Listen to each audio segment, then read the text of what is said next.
This is the Millie dress. In this video I'm showing you how to make it with a bow pocket, but I'm actually using wooden buttons. It has got puff sleeves, a box pleat in the front, and it's got a little v-neck at the back as a feature. To make this dress you'll need scissors, matching thread. You'll also need some slim elastic, that's really important, and it needs to be very stretchy. And then I would get some fantastic looking feature buttons that you can put on the pockets, the center front and the center back. Now let's have a look at our pieces. The back and the back facing are identical in shape. However, on the front you've got the yoke as a curve and the facing goes straight across. This makes it much easier to sew. You also need your ingredients for the bow pocket and a set of sleeves. I'm going to use my facing the other way around, so I have got the jeansy colour showing. The front is a little bit bigger because we're going to put a box pleat in. And we're going to position our lovely bow pockets, and I've cut them on the diagonal here to create a nice effect. On the sleeve you find two markings which you absolutely need to put in, which tell you where you gather the sleeve. Now for the box pleat. Where you've snipped and marked your box pleat, you're going to sew a centimetre down, open it out and pin it into place. Now we can position our bow pockets. How to make those, just follow the link that now pops up on the video. Place one pocket on and the other on top. Then fold the fabric over, pin them down, open back out, and then exactly the same position. Now you top stitch all along the edge. And here you can see what that looks like. I've stitched very close to the edge and my box pleat is also pinned in nicely. Now I'm going to attach the yoke. Start in the middle and work your way around. Again, stitch it with a 1 centimetre seam allowance. Iron the whole lot upwards. Once it's been ironed, you need to top stitch it about 1 millimetre off the edge, and I've also overlocked it so it's nice and clean. Now I've top stitched it 1 millimetre or 2 off the edge, and I've also ironed it really nice and flat. Our next step is to close the shoulder seams. So right side's facing, so the good side is on the inside, we're closing the shoulders. We do the same on the facings, but don't forget I want the other fabric to show, so this time my right fabric is actually the blue and that's on the inside. I've sewn them together and I've overlocked them, and now would be time to check whether actually it fits over your child's head. Then place the facing on top of the actual dress and we're going to sew the neck hole. Now you also want to pin your seam allowances down so that when you're sewing the neckline they can't move and fold over. So you're ready to go now, off to the sewing machine.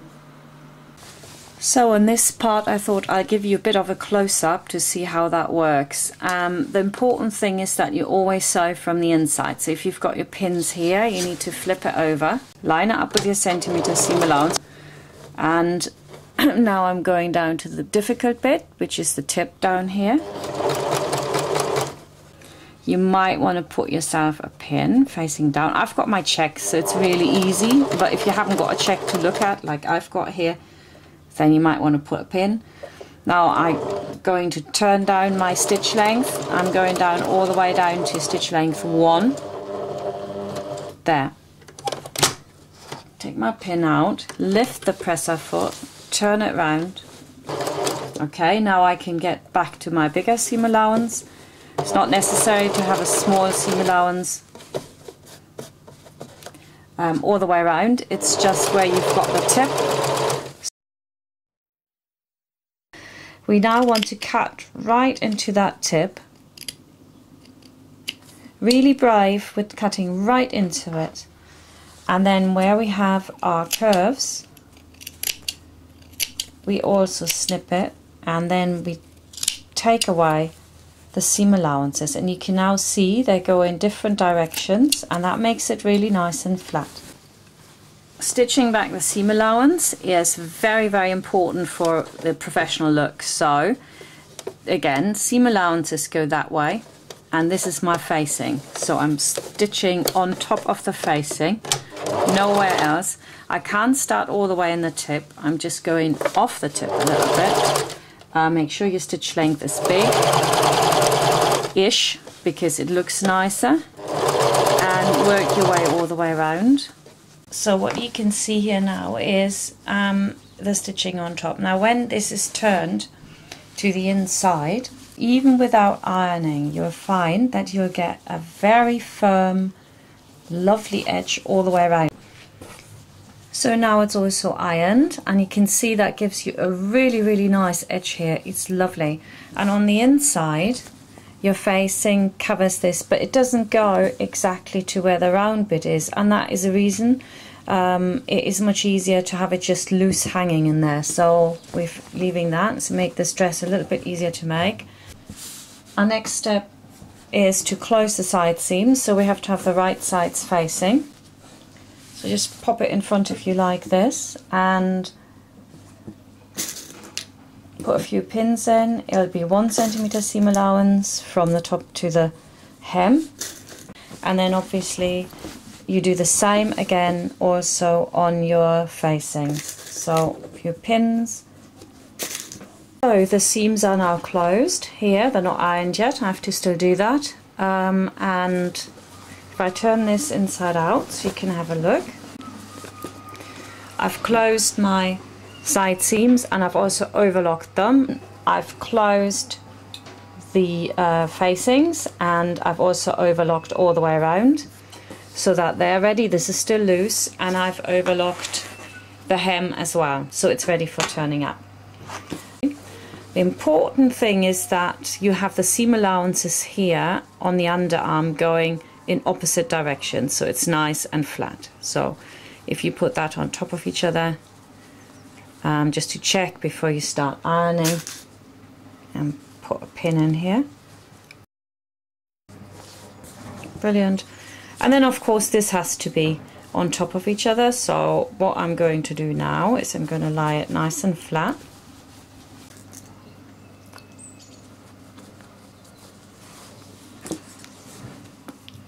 Put pins in all the way around. You might see that it doesn't line up there anymore, and that's fine because you did these top stitching the seam allowance back, which pushes it over a bit, so it won't be edge to edge. So don't expect that to happen and think, oh, I've done something wrong. You haven't. That's how it is.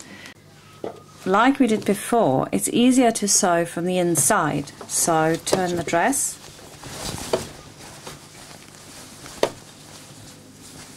So that you can sew from the inside, so all the way around. I'm not going to lock my stitches in. I have a really big stitch. It's just about getting it in. So now we're going to make a cute little puff sleeve, which is elasticated. And the first thing you'll have to do here is to just turn in the top edge and iron it. On your sewing machine, find the triple zigzag stitch. Mine is right there. So, and you've got the 2 snips where the elastic is supposed to start. So, because we're not gathering but elasticating, I'm starting 1 centimeter in from that. So you can put a pin there if you like, yeah, just so you don't get it wrong. And don't start exactly on the elastic, it's a bit difficult to do like that. Take your pin out. And now what you want to do is pull this as much as you can, put it down on the edge here, get your other hand round, and then just go to that point. Make sure the needle is down, stretch the elastic again as much as you can. You want lots of elastication. Go to the next bit. And now we're just going over what we've already done. Lock it in.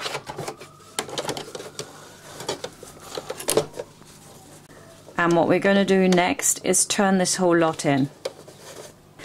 At this point, before I do that, I now close my sleeve.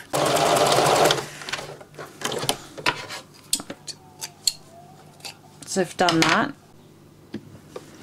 And at this point now, I've overlocked it. Here, I can just turn this up. Again, it's easier to sew from the inside. So, when you get to the elastic, don't all of a sudden move up just because your elastic is a little bit wider. Just keep that line, which is sort of, I've got a line on my presser foot here that I line it up with, but you have to find your own line on your sewing machine, and then you go over. So now I've got my 2 pairs of sleeves, they're nice elasticated. The next step is to put the sleeve in. So the first thing you have to do is to put some gather threads across the sleeve head. Find the snip, put your hand into it so you know this is the right sleeve, okay? And this is my right arm.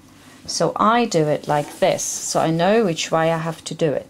Put your arm through, and you are going to always pin from the inside of the sleeve. So then the next thing you do is you put a pin in here on either side of the underarm seam, because that needs to be entirely flat. And the sleeve head goes on top of your shoulder seam here. So you pick up just the top gather threads. And then you do this. You just make sure you've got enough. Okay, so now, still making sure it's all nice and flat here, I'm going to pin this in.